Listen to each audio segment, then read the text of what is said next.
Playing video games sure is one of the best things in the world. You can pretty much do anything imaginable, like travel through space, be a superhero, raise hell with no consequences, live a normal life, and even things you never knew you wanted to do, like play as a fat blob who sucks bad guys into his mouth and steals their powers, or controlling a silly goose who wants nothing more than to moderately disturb people. But no matter how awesome any one game may be for people, there always seem to be others who hate it because, as we all know, it's impossible to please everybody. However, there is one franchise that just about everybody loves, or at the very least, nobody seems to hate. And since you probably already read the title of the video before clicking it, I'm sure you know that I'm talking about the Super Mario franchise. It might not be everybody's top preference, but I honestly believe that there's no way in hell you could hate this franchise unless you either don't like video games, or if you're specifically trying to have a bad time to get hipster points for disliking something popular. Yeah, that's right, I'm saying if you hate Mario games, and I'm calling you a liar. The reason Mario's so popular is because it's easy to pick up and play, but by being difficult to master, it gives you the incentive to keep playing. And as you might imagine, with the most popular franchise of what many consider to be the greatest video game developer of all time, the overall quality of the Mario series is at an elite level, and it'd be hard to pick and choose which ones are the best, simply because you'd get an awful waffle for implying just about any of these games aren't the best of all time. But seeing as how I'm a former stuntman, I'm gonna risk life and limb by placing every core Mario game into a tier list, starting with F and going all the way up to S.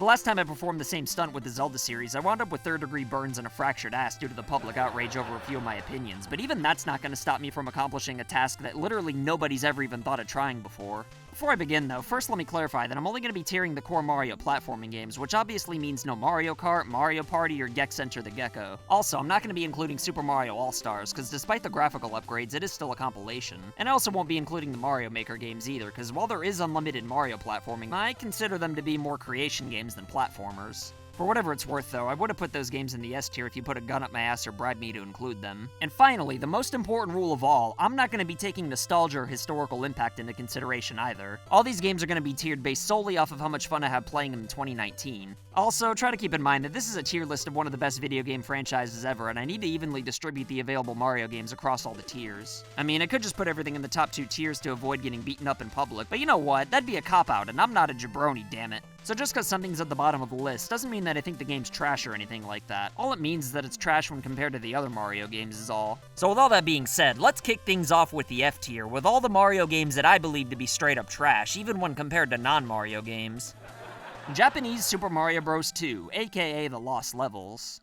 Alright, I was half kidding when I called this game trash, but when you're talking about the core Mario series, I don't see how you can consider this game anything but the worst. The story behind the Lost Levels is a little complicated, but basically, when a sequel for the first Mario game was planned, everybody at Nintendo was busy with something else, including the brains behind the original, Shigeru Hot Stuff Miyamoto. At the time, he was working on a game called Doki Doki Panic, which, oddly enough, was originally intended to be Super Mario Bros. 2. So what ultimately ended up happening with Mario 2 was Takeshi Tezuka and this guy named Lonnie took control over the project, with Miyamoto glancing on occasion. And as a result, the game that ended up becoming Super Mario Bros. 2 in Japan barely looked any different from the original, featured the exact same music, and was even harder than my stepdad watching Home Improvement reruns. In fact, the game was so hard that Nintendo decided to not even release it in North America at all. And if you ask me, the game's not even difficult to where it's rewarding. Japanese Super Mario Bros. 2 is just a flat-out dick.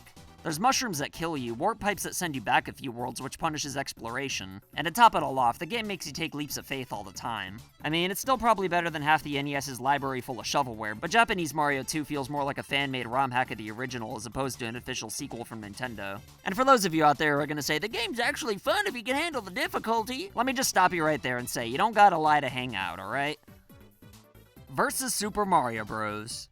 One of my earliest memories in life was playing Versus Super Mario Bros. In an arcade in Orlando, Florida. And years later, nobody at school believed me when I told them there was an arcade for the original Super Mario Bros. And given that the internet wasn't even a thing back then, even I was starting to doubt my memories. But then one day, I found evidence of this game's existence, and I was finally able to put all my old classmates in prison once and for all for ever doubting me. However, due to my story only being partially true though, they were only in prison for like 36 minutes, and Enzo even got let off in 20 for good behavior.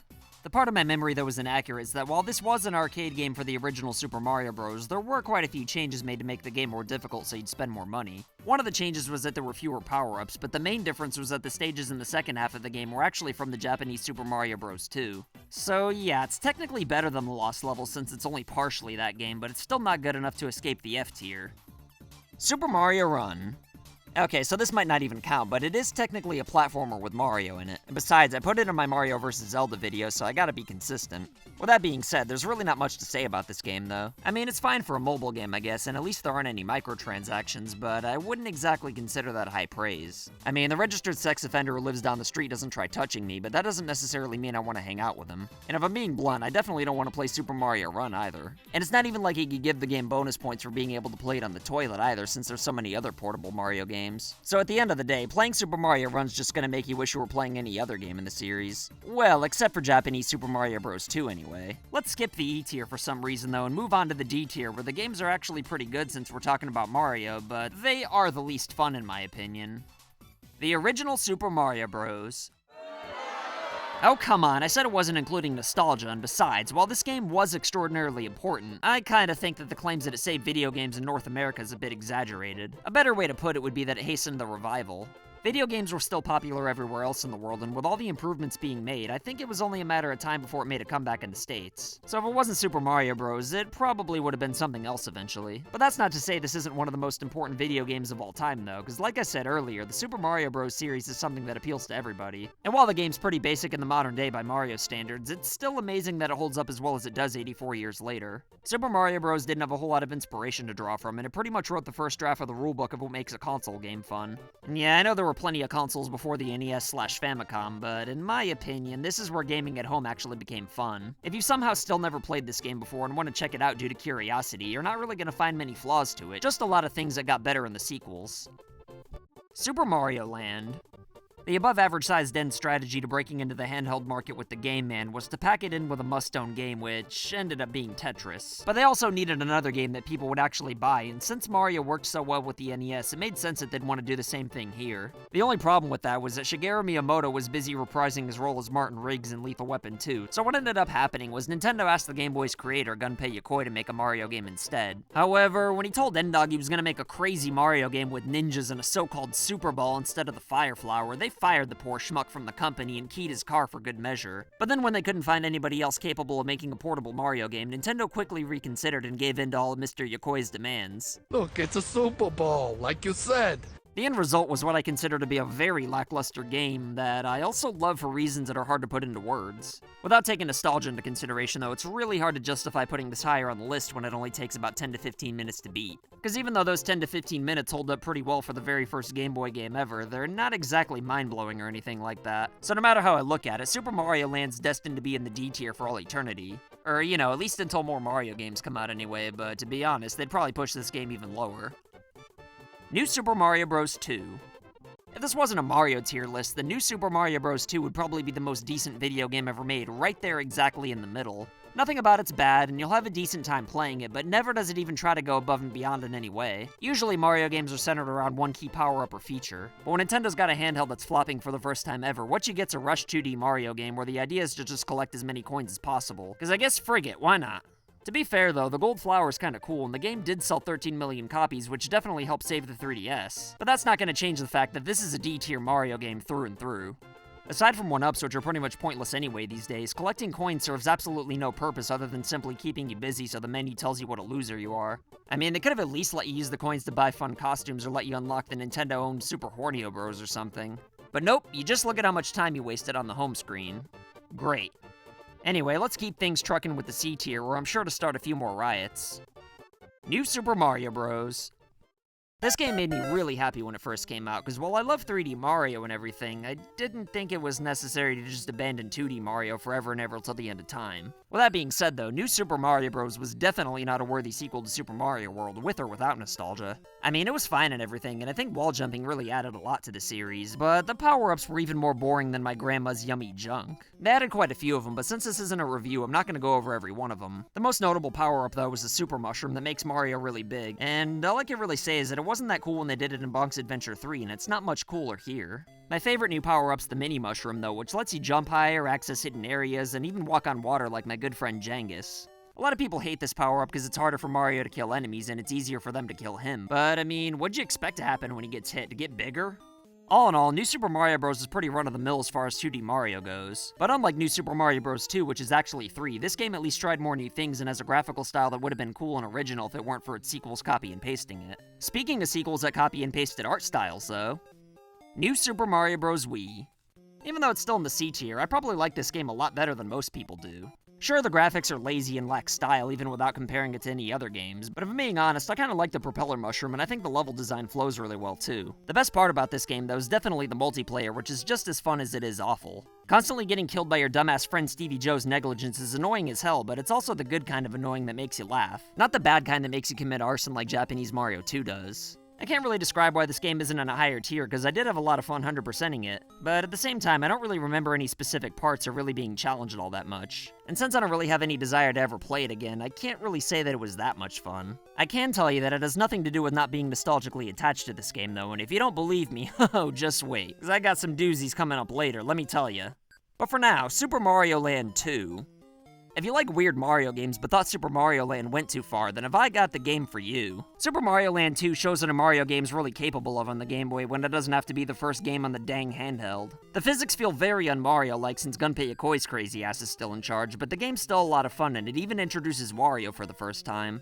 It almost hurts putting this game in the C tier, but if I had to give you a reason why I did it, then it'd probably be that the power-ups really aren't all that interesting. They're really just more or less the same ones you get in the other Mario games, which was fine at the time considering most Game Boy games were just ports of games you can get on home consoles. But in hindsight, without nostalgia being taken into consideration, originality's preferred. And despite feeling so different, the game manages to feel unoriginal at the same time. Still though, at least it doesn't have bad power-ups or anything like that, I guess. But now for the final C-tier Mario game that's surely gonna piss a lot of people off, especially Shane. Super Mario 64.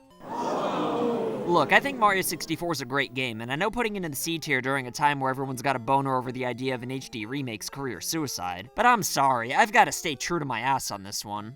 Much like the original Super Mario Bros., Mario 64 was outstanding in its day, and it laid a lot of the groundwork for 3D game design out, just like the original did for 2D gaming. But even though Mario 64 is definitely better than the original Super Mario Bros., I just think things got way better later on in the 3D series. I'm not gonna include Mario 64 DS as a separate entry though, because they'd both just be in the C tier anyway, since both games have advantages and disadvantages over each other. You might think I'm putting this in the C tier just to prove that I'm leaving nostalgia out of it, but honestly, I like this game way more now than it did before. Most people's first memories of playing Mario 64 were regal and majestic, but I distinctly remember playing it for the first time in a Blockbuster thinking, what am I supposed to be doing here? I thought Mario was just supposed to get to the end of the stage. Why do I have to wander around doing various odd jobs? Yeah, I'm gonna probably ask for a 64 next Christmas. Don't get me wrong, these days I much prefer adventure 3D Mario games over the simplistic ones, but when you're a 9-year-old expecting something, you're gonna be pretty close-minded when given something completely different.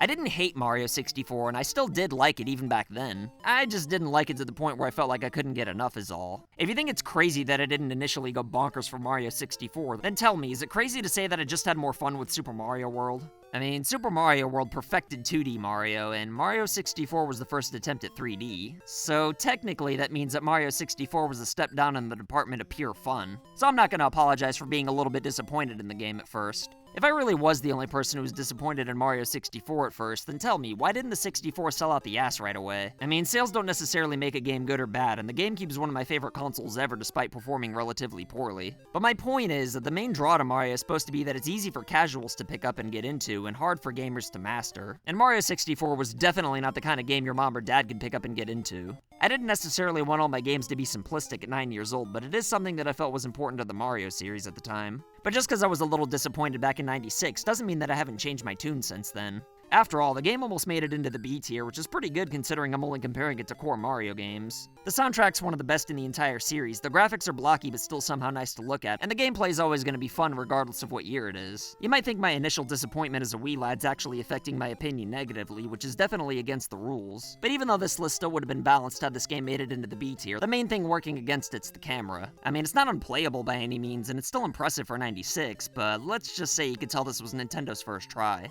Honestly, I just think all the other 3D Mario games are better is all, so if you still want to shove a turtle shell up my taco, then do your worst, internet. If you haven't rage quit the video yet though, then let's move on to the B tier where I could actually focus on saying nice things about these games. Super Mario USA. AKA the game Shigeru Miyamoto actually worked on as Mario 2 before changing it into a licensed game while some other buttwagon made the imposter Mario 2 that slandered our favorite Italian stereotype's honorable name. You might not think this was supposed to be a Mario sequel at all given how frigged it is, but Zelda 2 was nothing like the original either, you know. Back in this very specific time frame, home console video game sequels weren't really a thing yet, so nobody really knew how to make them. I mean, movies were story-based, so you just had to keep moving the story forward, but video games were obviously focused on gameplay, especially back then. So rather than improving upon what already was, I guess Nintendo thought they should make a new game with the same characters in the same genre. And what we got was a very unique Mario game that never got another sequel, and I think that's a damn shame.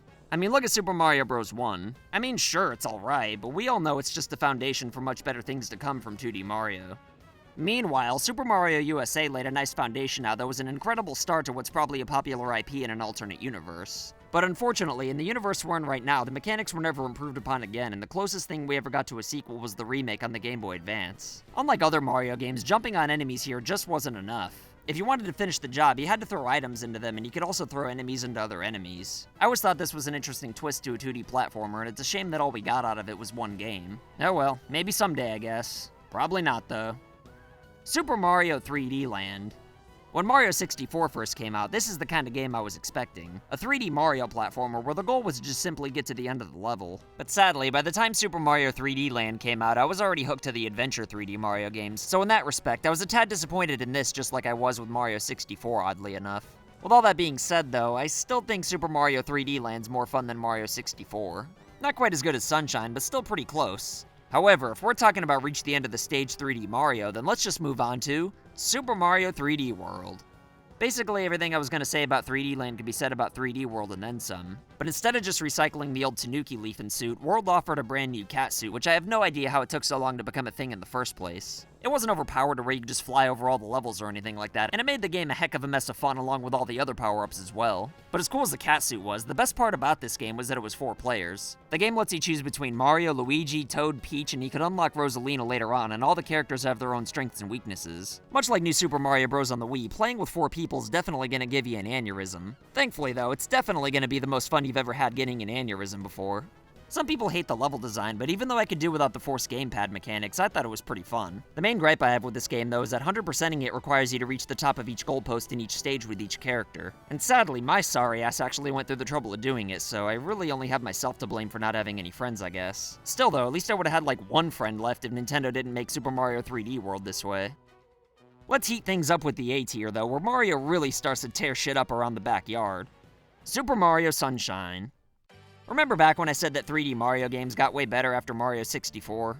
No? Well, who could blame you? That was a long time ago, but I did say it, and Super Mario Sunshine's a great example of 3D Mario getting better. Some people thought Mario's water cannon flood overcomplicated things since it had multiple functions, but I don't know, I thought it kept the game pretty fresh all the way through. And besides, you actually get to ride Yoshi here instead of going through all that hell just to look at his blocky ass on the roof of the castle. And best of all, the camera's actually reliable, which is way more than enough for me to place it above Mario 64. Super Mario Odyssey. When this game was first revealed for the Nintendo Switch, everybody went nuts, especially my porky ass, and the game ended up being as good as it looked. Well, almost as good as it looked anyway, which is the only thing that prevented it from being in the S tier. Possessing enemies with Cappy was a really clever way to give the gameplay a lot of variety, and it kept 3D Mario feeling fresh. But if I'm being honest, it does feel like the game had a lot of untapped potential though. Still though, the game's loaded with power moons to collect that range from being brain dead easy so even your estranged father can have fun, while others provide quite a bit of challenge. It's almost as if the game's easy to pick up and difficult to master. What an interesting concept. Super Mario Bros. 3. Seeing how Japanese Mario 2's a turd burglar that nobody should play, and Super Mario USA is just flat out weird, Super Mario Bros. 3 is kinda like the true sequel to the legendary original. And let me tell you, the ideas Nintendo came up with for this game were absolutely unbelievable in 1988. And if I'm being blunt, this is what I consider to be the very best NES game of all time. I mean, even by today's standards, this game's got plenty of cool power-ups, and the best part's that none of them are duds. And who needs Yoshi when you could crush butthole Goombas with a friggin' boot? The game's got a really timeless graphical style that's always gonna look cool no matter what, and the music's as catchy as ever, too. You might not have been able to save the game, and oddly enough, there wasn't a password system either. But even if you're trying to 100% the game, it could still be done in a single sitting. And besides, there's plenty of other ways you could save in the modern day anyway, so stop complaining, you kumquat. I could go on and on about Super Mario Bros. 3, but if I don't stop right now, then the game's gonna get so creeped out that it's gonna file a restraining order against me. So let's move on to the S tier and give it a little bit of space, shall we? But speaking of S tier, this first game's definitely gonna cause a shitstorm.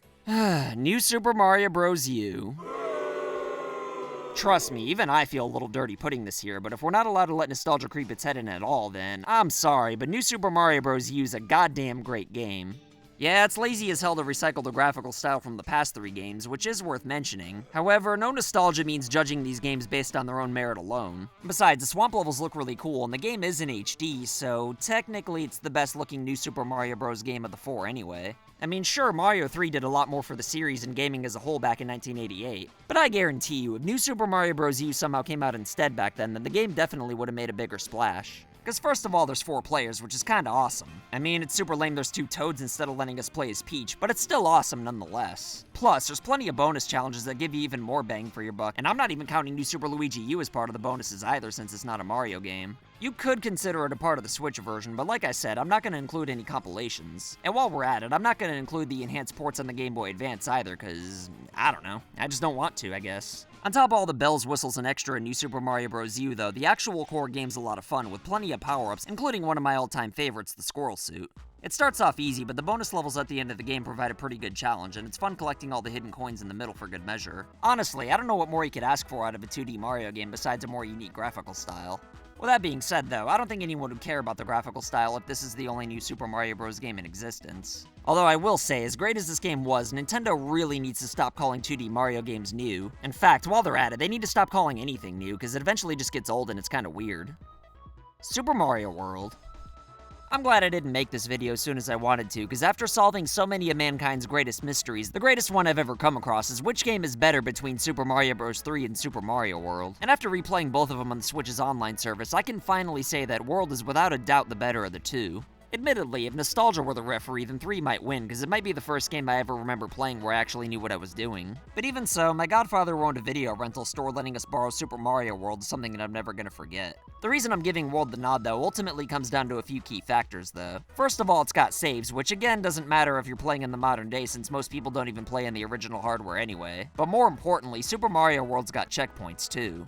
To be fair, most of the levels in Mario 3 really aren't long enough to justify a checkpoint anyway, but that's kind of another thing that I like better about World. The levels in World aren't shorter than my wife's dumbass son's attention span. When I was replaying Mario 3, there were plenty of levels that I finished in like 20 seconds and I was just like, what? That was a level? And not only are all the levels in World longer, but there's also way more to them with all the secret exits and what have you. Yeah, I know Mario 3 has a few secret exits, but you'd never be able to find them on your own unless you're some kind of whiz kid. I will admit though, it was pretty cool my knowledge of all these cryptic secrets paid off while I was playing Celeste though.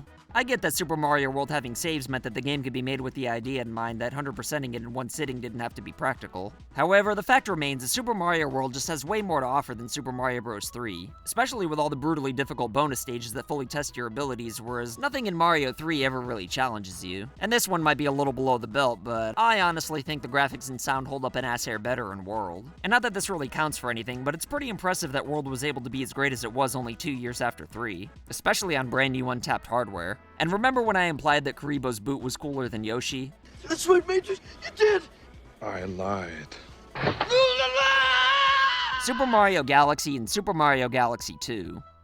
Super Mario Galaxy was pretty mind-blowing, and it proved that top-notch traditional games could still be done on the Wii, even with the motion controls, which were done excellently here, by the way. Instead of being in a castle or a tropical climate, Galaxy brings Mario to space, as you might imagine. But instead of just fighting aliens or something, which still would have been cool enough, the game's platforming has you jumping from different mini-planets that all have their own gravitational fields, which is a concept that has so much potential that Nintendo actually had me believe they reached it in the first game. Despite that, though, the above-average-sized end still had the grapefruits to try to top themselves with a sequel, and by God, I think they pulled it off. The second game provided even more of what made the first game special, plus added more power-ups and of course Yoshi. Every time you think you've seen everything with these games, the next Galaxy does something crazy. And I can honestly say that there was never one time in playing either of these games where I thought anything was lame or bullshit.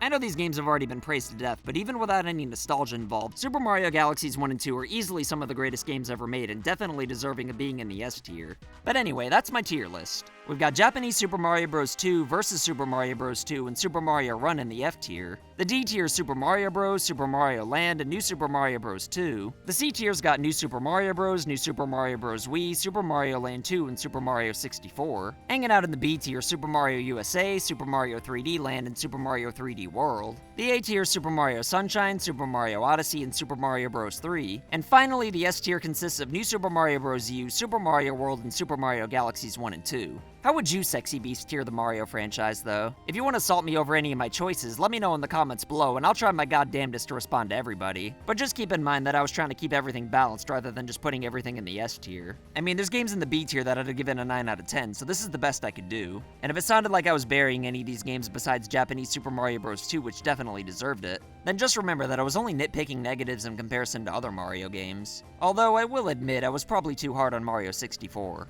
I said hard on. But let me tell you, if there's two people who'd be real-life S-tier Mario games, then it would definitely be today's patrons of the day, John Polish Impossible to Say and the Vidya Bros. If you want to be badasses like these two, then consider supporting FU Game Crew on Patreon for loot boxes in the mail and other wacky rewards. And if you want to make a cameo, then send pictures or videos of you rocking any FU Game Crew merch like these legendary human beings you see before you. As always, like and share this video anywhere on the internet to help this channel grow. And if you want to prove that you're not down with registered sex offenders, then go ahead and press the subscribe button if you haven't already. My name's CameronAllOneWord, and I'll be back with more videos soon. So I want to say thank you to your loyalty. Thank you for your support.